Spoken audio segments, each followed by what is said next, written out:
सभी को नमस्कार। आज हम बात करने वाले हैं मध्य प्रदेश की वर्ग 1 पात्रता परीक्षा को लेकर।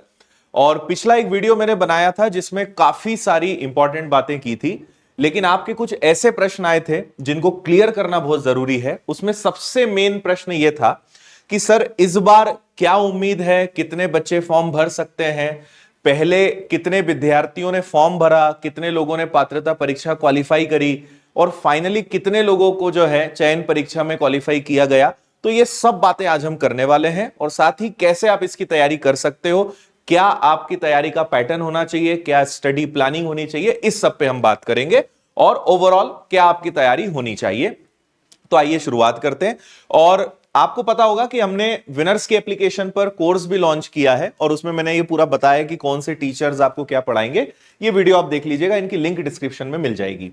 और ये है वो वीडियो जो आप सभी को जरूर देखना चाहिए। कौन फॉर्म भर सकता है, क्योंकि आपके मन में होता है ना कि क्वालिफिकेशन क्या रहेगी, हम एलिजिबल हैं या नहीं है ना, एग्जाम कब हो सकता है, तैयारी शुरू कैसे करनी है। तो ऑलरेडी इसको लगभग 1.5 लाख विद्यार्थियों ने इस वीडियो को देखा है, आप भी देख लीजिएगा। चलिए आगे लेकर चलते हैं। देखो, ये एक एग्जाम कैलेंडर है जो ईएसबी ने जारी किया था और इसको मैं आपको अलग से वर्ग 1 का अलग से यहां पे दिखा रहा हूं, उच्च माध्यमिक शिक्षक पात्रता परीक्षा। और इनका कहना है कि दिसंबर 2025 में, आप यहां पे देखेंगे संभावित परीक्षा माह, मतलब ये एग्जाम की डेट है कि लगभग जो एग्जाम है वो दिसंबर के आसपास हो सकता है और फाइनल जो रिजल्ट है यानी चयन परीक्षा, पात्रता और चयन परीक्षा के बाद फरवरी 2026 तक जो है ये इसमें सारी चीजें जारी हो जाएंगी। लेकिन क्योंकि अभी सारे एग्जाम्स आगे बढ़ रहे हैं लगभग एक एक 1.5 महीने, तो अभी तक ये अच्छी बात है कि कोई भी एग्जाम कैंसिल नहीं हुआ है, एग्जाम डिले हुए हैं। मतलब कोई 15 दिन आगे बढ़ा है, कोई 20 दिन आगे बढ़ा है, लेकिन एग्जाम हो रहे हैं। तो इसमें भी आप ये समझ लीजिए कि बहुत अगर इन्होंने दिसंबर कहा है तो वो जनवरी 2026 हो सकता है, इससे ज्यादा नहीं हो सकता। और अच्छी बात यह है क्योंकि एग्जाम का लेवल ही ऑलरेडी काफी तगड़ा होता है, तो आपके पास समय भी होना चाहिए अच्छे से पूरे एग्जाम को टारगेट करने का, एक अच्छी प्रिपरेशन का। तो समय आपके पास पर्याप्त है। अप्रैल चल रहा है तो आपके पास लगभग मानकर चलिए कि 8 महीने हैं इस एग्जाम को लेकर और बहुत अच्छी तैयारी आप इसमें कर सकते हो। ठीक है, अब मैं आपको यह बताता हूं कि 2023 में लास्ट जब यह वैकेंसी निकली थी उस समय क्या स्थिति थी। तो देखिए, ये हमने पूरा ऑफिशियल डेटा निकाला है और आप इसको ऑनलाइन भी चेक कर पाओगे और यहां पे आप स्क्रीनशॉट लेके बाद में पूरा देख भी लीजिएगा किस विषय में क्या क्या स्थिति है। तो हमने सारे विषय लिए हैं, उसमें कितने कितने विद्यार्थियों ने अप्लाई करा है। तो आप इसमें यह समझ लीजिए कि टोटल 2023 में, और ये पात्रता परीक्षा का डेटा मैं आपको दिखा रहा हूं, तो पात्रता परीक्षा में टोटल 1,55,709 विद्यार्थियों ने अप्लाई किया था, यानी 1.5 लाख से ज्यादा विद्यार्थियों ने अप्लाई करा था पात्रता परीक्षा 2023 की।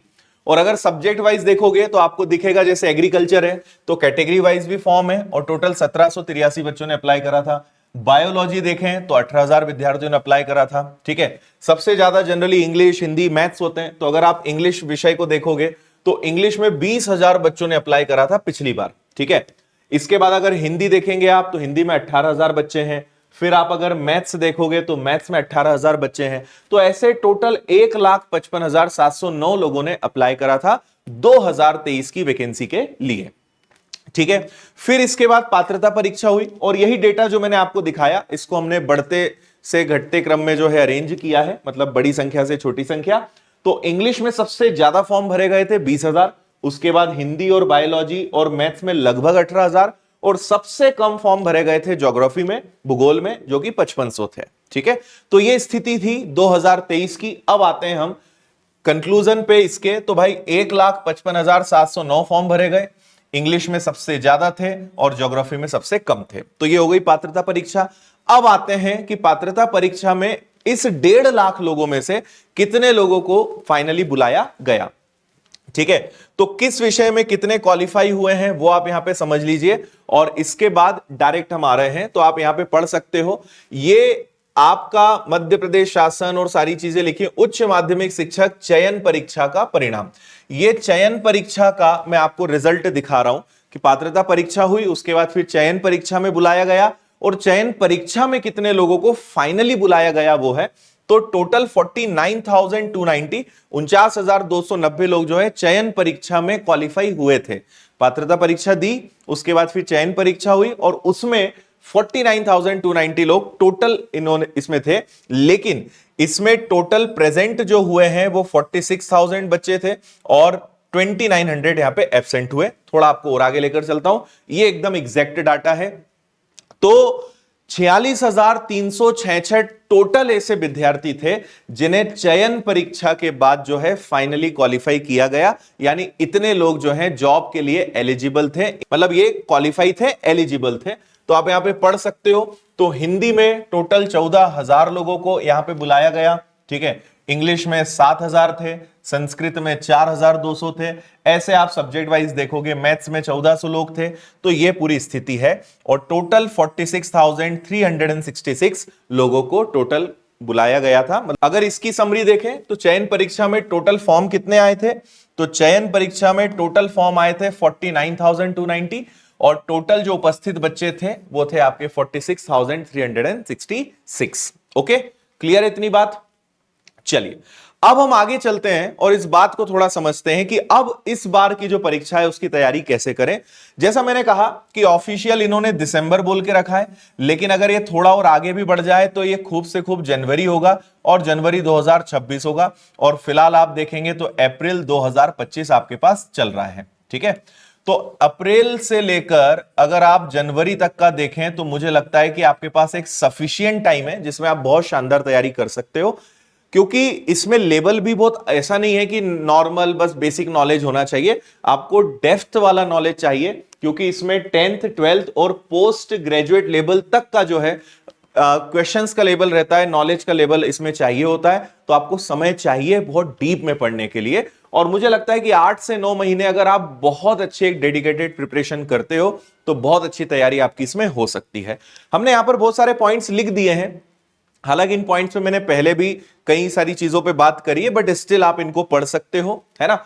तो सबसे पहला सजेशन तो हमारा भाई यही है कि नोटिफिकेशन का आपको इंतजार, ऐसे नहीं कि नोटिफिकेशन आएगा, क्योंकि जब नोटिफिकेशन आएगा आप समझिए कि बहुत कम समय होगा और 1 महीना 1.5 महीना या 2 महीने बाद एग्जाम हो जाएगा और आप उतने कम समय में अच्छी प्रिपरेशन नहीं कर पाओगे, क्योंकि सिलेबस बहुत बड़ा है, इसका चीजें बहुत डिटेल में पढ़नी पड़ती है और 1 2 4 महीने में इसकी तैयारी नहीं हो सकती। अभी से आपको इसके लिए लगना पड़ेगा। तो हमारा पहला पॉइंट आपके लिए यही है कि नोटिफिकेशन का बिल्कुल इंतजार ना करें, अभी से आप शुरू करें। जैसा मैंने कहा 11 12 पोस्ट ग्रेजुएट सारी चीजों को एक कवर करता है ना।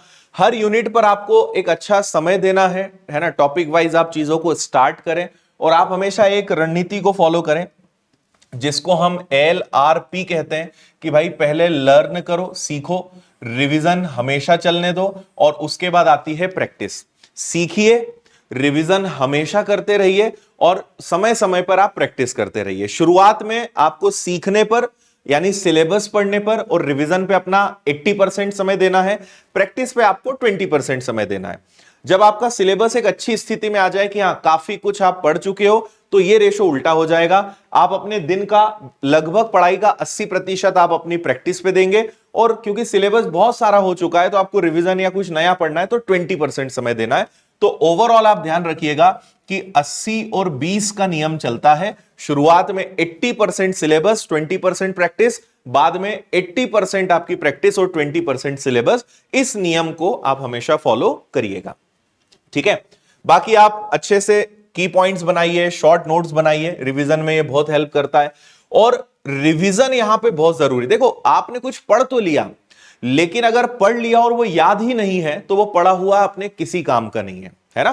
तो अगर हमने कुछ पढ़ लिया है तो अभी हमारे लिए एक बड़ी जिम्मेदारी हो जाती है कि वो हमें याद भी रहे, और याद तभी रहेगा जब आप उसको रिवाइज करोगे। तो रिवीजन बहुत इंपॉर्टेंट है। जनरली मैं ये भी समझाता हूं कि रिवीजन 3 प्रकार का होता है।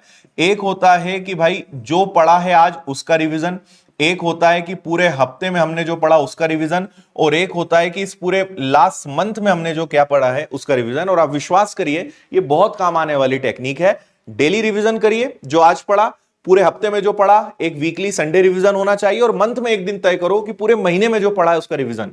क्योंकि आपको अगर भरोसा ना हो तो आपने जो पहले पढ़ा है आप करके देख लेना, जैसे जैसे आप आगे जा रहे हो पुराना भूलते जा रहे हो, और वो भूलना नहीं है तो आपको रिवीजन की एक अच्छी सटीक रणनीति बनानी पड़ेगी। ऐसे नहीं कि बस पढ़ते जा रहे हैं और आपको सब याद रहेगा, ऐसा बिल्कुल नहीं हो सकता है। रिवीजन बहुत इंपॉर्टेंट है, ठीक है। इसके बाद भी थ्योरी, एमसीक्यू, मॉक टेस्ट, ये सारी चीजें आपकी एक सीक्वेंस में चलेंगी। प्रीवियस ईयर्स के पेपर्स हैं उनको आप सॉल्व करें और हमारी टीम भी आपको सॉल्व करवाएंगी, है ना। बट स्टिल आप अपने लेवल पर भी उनको सॉल्व करें, एनालाइज करें। और सबसे इंपॉर्टेंट है निरंतरता यानी कंसिस्टेंसी। आप ना 10 से 12 घंटे 15 घंटे पढ़ें, आप उससे कम पढ़ें, आप 4-5 घंटे 6 घंटे निकाल लें या इसके आसपास का समय निकाल लें, लेकिन उससे इंपॉर्टेंट ये नहीं है कि आप कितने घंटे पढ़ रहे हो, इंपॉर्टेंट है कि रोज कितने घंटे पढ़ रहे हो। आप एक दिन 15 घंटे पढ़े, एक दिन 12 घंटे, 4 दिन पढ़े ही नहीं, फिर 2 घंटे, ये पढ़ाई किसी काम की नहीं है। सिलेक्शन लेना है, कंसिस्टेंसी मेंटेन करनी पड़ेगी और आपको नियमितता के साथ, एक अच्छे रूटीन के साथ, रेगुलरिटी के साथ एक स्टडी रूटीन को फॉलो करना पड़ेगा। इसलिए जितना पढ़े, कंसिस्टेंट होकर पढ़े, उतना रोज समय दें, तब जाके आपको इंप्रूवमेंट मिलेगा और आप खुद से संतुष्ट हो पाओगे। नहीं तो आप अगर अच्छी प्लानिंग के साथ, अच्छी स्ट्रेटेजी के साथ आप नहीं पढ़ रहे हो, आप खुद महसूस, मतलब आपको एक असंतुष्टि होता ना कि सेटिस्फाइड ही नहीं है हम अपने रूटीन से, अपनी दिनचर्या से, वो चीज होती है। इसलिए प्लानिंग का, एक अच्छी स्ट्रेटेजी का, एक अच्छे स्टडी प्लान का बहुत इंपॉर्टेंस है। नहीं तो आप रिजल्ट नहीं ले पाओगे, है ना। आपको खुद में ही महसूस होगा कि यार क्या कर रहा हूं मैं, दिन भर दे रहा हूं फिर भी कोई सुधार नहीं हो रहा है। तो आपको वहां पे अपनी प्लानिंग, अपनी रणनीति बदलने की आवश्यकता है। ठीक है, तो ये सारी चीजें ध्यान रखें और उम्मीद है कि आपको काफी डेटा और सारी चीजें इससे समझ में आ गई होगी।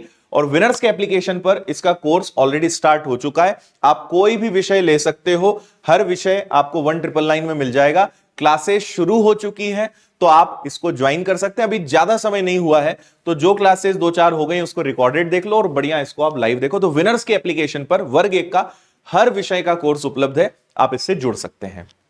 ठीक है, और टीचर्स और इन सब के बारे में पहले बता चुका हूं कि कौन से टीचर्स हैं, उनका क्या एक्सपीरियंस है, कैसा उनका पैटर्न है। और आप बस ये समझिए कि विनर्स है और विनर्स के टीचर है, आंख बंद करके आप विश्वास करिए, सब अपना सर्वश्रेष्ठ देंगे और शानदार तैयारी आपकी घर बैठे होगी ऑनलाइन क्लासेस के माध्यम से। आपको बिल्कुल ये नहीं लगेगा कि हम ऑनलाइन पढ़ रहे हैं, आपको एकदम ऑफलाइन का एकदम ऐसा फील आएगा कि आप उनके सामने ही बैठे हैं। ठीक है, तो विनर्स के एप्लीकेशन पर सारी चीजें मिल जाएंगी। हम ऑफलाइन बैच भी, जो विनर्स का इंदौर सेंटर है, हम यहां पे ऑफलाइन क्लासेस भी लेकर आएंगे, तो उसके लिए अभी इंतजार करना होगा। और आप इंतजार नहीं कर सकते तो ऑनलाइन क्लासेस आप ज्वाइन कर लीजिए। ठीक है, बाकी विनर्स इंस्टीट्यूट ऐप पर आपको चीजें मिल जाएंगी और अलग अलग सब्जेक्ट्स की बुक्स हैं तो विनर्स पब्लिकेशन ऐप पर आपको ये सारी भी चीजें मिल जाएंगी। ओके, उम्मीद है कि आपके कई सारे प्रश्नों का आंसर आपको मिला होगा, क्लैरिटी आपको आई होगी।